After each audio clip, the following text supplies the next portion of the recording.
کہ بچے کو اچھی عادات بتانے کی ضرورت نہیں، اچھی عادات سکھانے کی ضرورت ہے۔ دوبارہ سنیے، بچے کو اچھی عادات بتانے کی ضرورت نہیں، اچھی عادات سکھانے کی ضرورت ہے۔ خود وہ کام کر کے دکھائیں تو بچہ اس کو جلدی سیکھے گا۔ چنانچہ کسی نے کیا اچھی بات کہی کہ religion must not only be taught, it must be caught. Religion must not only be taught, it must be caught. دین صرف پڑھائیں نہیں، دین پر عمل کر کے دکھائیں تاکہ بچہ اس پر عمل کرنے والا بن جائے، اور یہ کام ابتدا میں ماں کر سکتی ہے۔ چنانچہ اس عاجز نے ذکر و سلوک کو اپنے بچپن میں اپنے فارسی کے استاد سے سیکھا ہے۔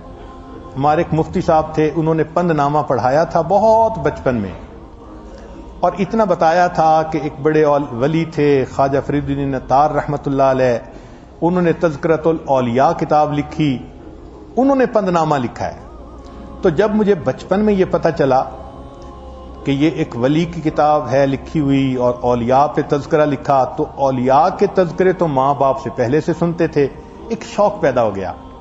اب پند نامے کو جب اس عاجز نے بچپن میں پڑھا تو یوں لگتا ہے کہ پورا تصوف اسی وقت گھٹی میں پڑ گیا تھا۔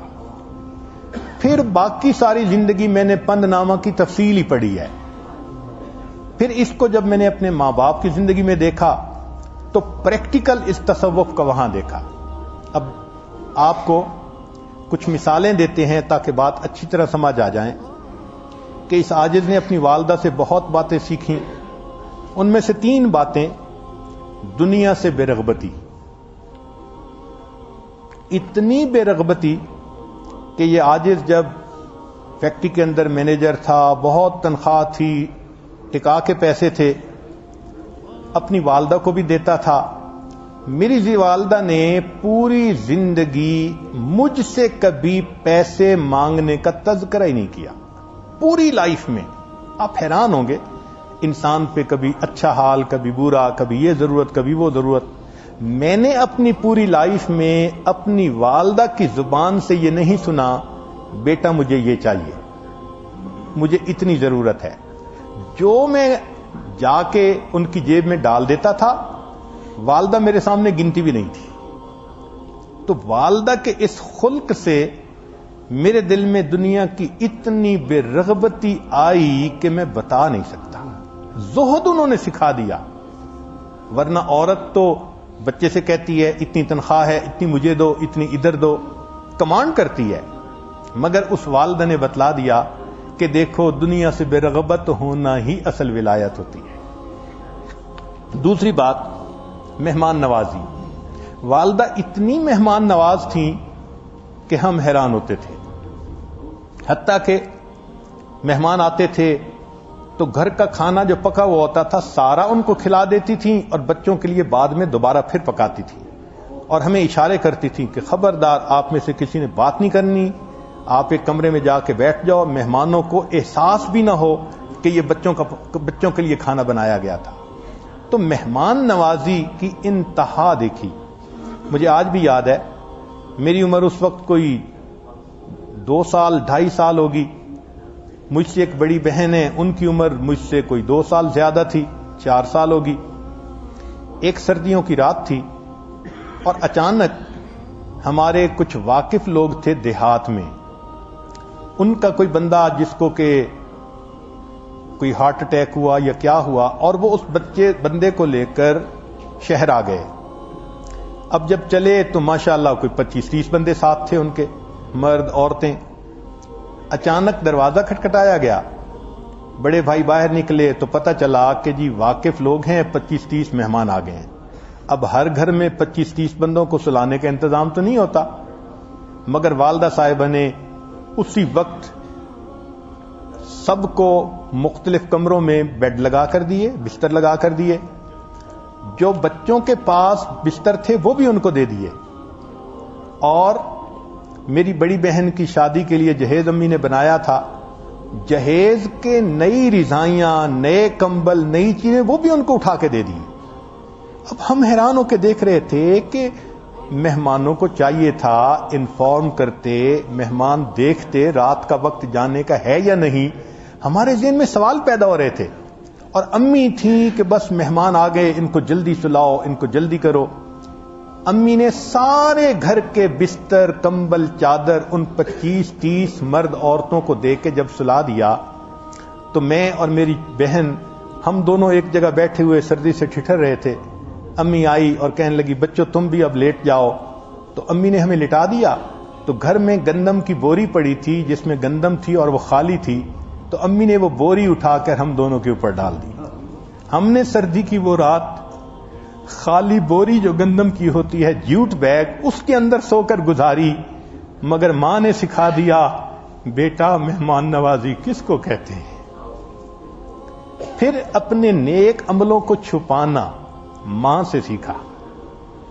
والدہ کی عجیب عادت تھی، ان کے ہاتھ میں جو ہوتا تھا وہ اس کو کسی نہ کسی ضرورت مند کو دیتی تھیں. یہ ان کا ہابی تھا.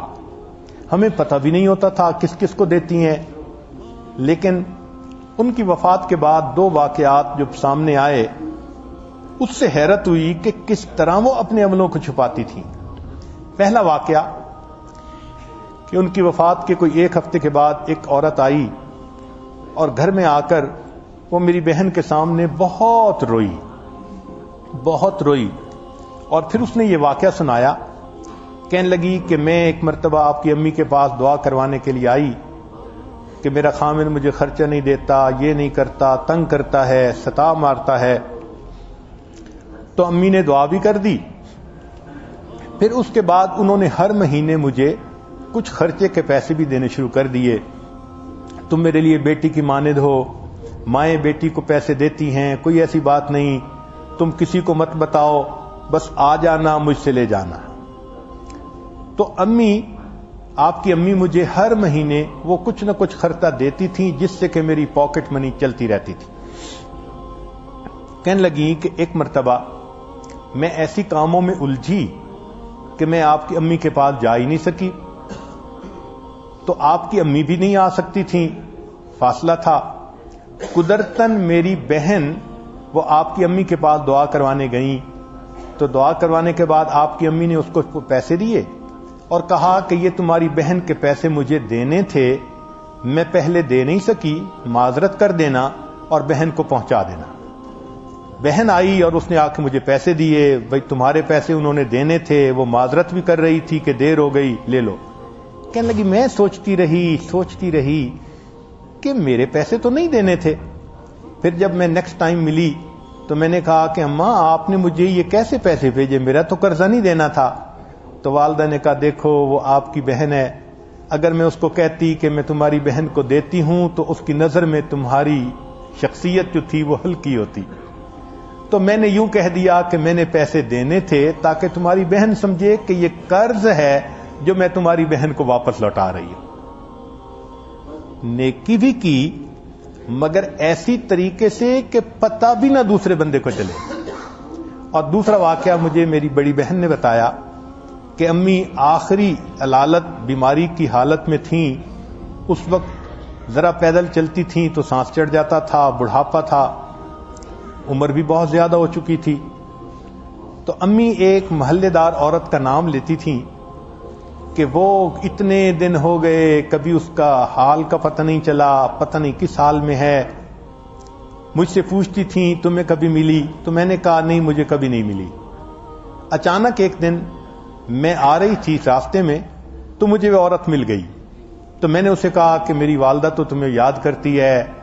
اس نے کہا جی ہمارا کرائے کا مکان تھا، میں نے بدل لیا، اب میں فلاں جگہ پر ہوں. میں نے گھر آ کے امی کو بتایا کہ امی وہ مجھے مل گئی تھی، اگر آپ مجھے بتائیں کچھ اس کو دینا ہے یا کرنا ہے تو بتا دیں. امی نے کہا نہیں بس میں اس کو ملنا چاہتی ہوں. پھر دوسرے دن امی کہنے لگی کہ مجھے اس کی طرف لے جاؤ. اب بتائیں اس بڑھاپے میں، اس بیماری میں بیٹی اپنی والدہ کو سہارا دیتی ہے اور والدہ چلتی ہے اور راستے میں 3 جگہ بیٹھنا بھی پڑا، کمزوری، بیماری، تھکاوٹ کی وجہ سے۔ اس مشقت کے ساتھ امی وہاں پہنچی، اس سے حال پوچھا، اور 1 منٹ کے اندر امی نے کس طرح اس کو پیسے دیے مجھے نہیں پتا چلا، مگر میں یہ سمجھی کہ امی نے صرف حال پوچھا، واپس آ گئی۔ جب والدہ کی وفات ہوئی تو وہ عورت مجھے ملنے کے لیے آئی اور کہنے لگی تمہاری امی جو مجھے ملنے آئی تھیں انہوں نے مجھے چپکے سے کچھ پیسے پکڑا دیے تھے۔ اپنی بیٹی تھی، اس کو پیسے دے کے بھیج سکتی تھیں، مگر انہوں نے یہ سنا ہوا تھا کہ جو نیکی خفیہ رکھی جاتی ہے اس نامہ اعمال کا اجر ہی کچھ اور ہوتا ہے۔ تو یہ چیزیں ماں باپ سے بچے سیکھتے ہیں۔ آپ بھی اگر اپنے بچے کی اچھی تربیت کرنا چاہتی ہیں تو بچے کے سامنے پریکٹیکلی یہ کام کریں، ایسے طریقے سے کریں کہ یہ بچے کے پرماننٹ میموری کا حصہ بن جائیں۔ پھر یہ بچہ بڑا ہو کر امام غزالی کا جانشین بنے گا، امام رازی کا جانشین بنے گا، رومی اور جامی کے اثرات اس کی شخصیت میں نظر آئیں گے۔ اللہ تعالی ہمیں بچوں کو اچھی تعلیم، اچھی تربیت دینے کی توفیق عطا فرمائے۔